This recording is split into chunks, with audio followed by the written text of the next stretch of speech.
আমি গাঁৱে গাঁৱে ঘূৰা সময়ত বিভিন্ন চকু ৰিলেটেড আমি ইছ্যুজবিলাক দেখা পাইছিলোঁ, যিবিলাক বয়সীয়া আৰু যিবিলাক উঠি অহা ল'ৰা ছোৱালী তেখেতসকলৰো আমি চিৰিয়াছ চকুৰ প্ৰব্লেম বিভিন্ন জাগাত কমপ্লেইন পাইছিলোঁ।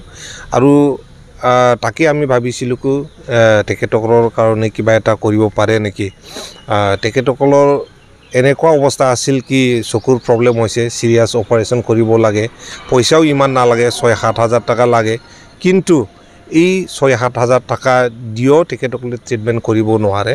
ইয়াৰ কাৰণে মনত অলপ দুখ লাগি আছিলে, যাতে আমাৰ অঞ্চলত এইবিলাক প্ৰব্লেমটো নোহোৱা হয়, তাৰ কাৰণে ষ্টেপ ল'ম বুলি আগত পৰাই ভাবি থকা হৈছিলে। আৰু আজি ভগৱানৰ কৃপাত আমি এটা 11জনীয়া দল ওদালগুৰিলৈ বড়োলেণ্ড নেত্ৰালয়ত পঠাবলৈ সক্ষম হৈছোঁ।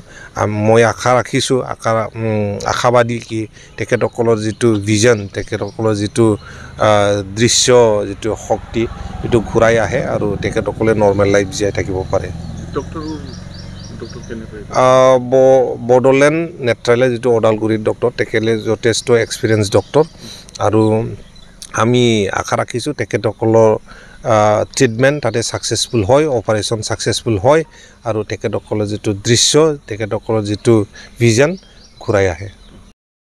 ইয়াত যিবিলাক চকুৰ মানে বিশেষভাৱে বেমাৰীসকলক লৈ আমাৰ ইয়াত লোকেল ৰুণিঘাটা স্থিত বাসিন্দা আমাৰ ছাৰ ডক্টৰ চাংৰাং ব্ৰহ্মদেৱে দুখীয়াসকল ৰাজ্যৰ অলপ সহায়ৰ কাৰণে যিবিলাকে চকুৰ বেমাৰ হৈ আছে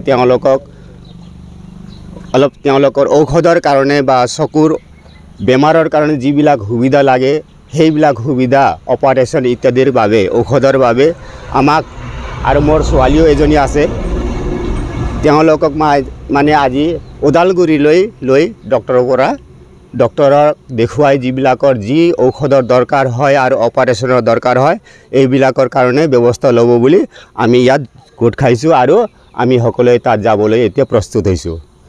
সেইকাৰণে ছাৰক, শ্ৰীযুত ডক্টৰ চাংৰাং ব্ৰহ্ম ছাৰক মোৰ তৰফৰ পৰা আৰু আমি ইয়াত উপস্থিত বেমাৰীসকলৰ পৰা তেওঁক মানে বিশেষ অশেষ ধন্যবাদ জ্ঞাপন কৰিছোঁ। এইখিনিকৈ মোৰ চমু বক্তব্য দিছোঁ।